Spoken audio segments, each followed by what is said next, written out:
हज़रत सुलेमान अलैहिस्सलाम अल्लाह के वो पैगंबर हैं जिन्होंने जज्बा जहाद से सरशार होकर कसीर तादाद में घोड़े पाल रखे थे। और अस्तबल था। आपने अस्तबल से घोड़े लाए तो जहाद से प्यार की वजह से आपने घोड़ों की पिंडलियों और गर्दनों पर हाथ फेरना और थपथपाना शुरू कर दिया, क्योंकि ये घोड़े जहाद का सामान थे।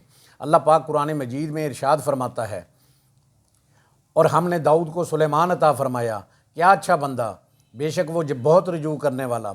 जबकि इस पर पेश किए गए तीसरे पहर को कि रुकिए तो 3 पाँव पर खड़े हों, चौथे सुम को का किनारा ज़मीन पर लगाते हुए, और चलाइए तो हवा हो जाएं। तो सुलेमान ने कहा, मुझे इन घोड़ों की मोहब्बत पसंद आई। अपने रब की याद के लिए फिर इन्हें चलाने का हुक्म दिया, यहाँ तक कि निगाह से पर्दे में छुप गए। फिर हुक्म दिया कि इन्हें मेरे पास लाओ, तो उनकी पिंडलियों और गर्दनों पर हाथ फेरने लगे।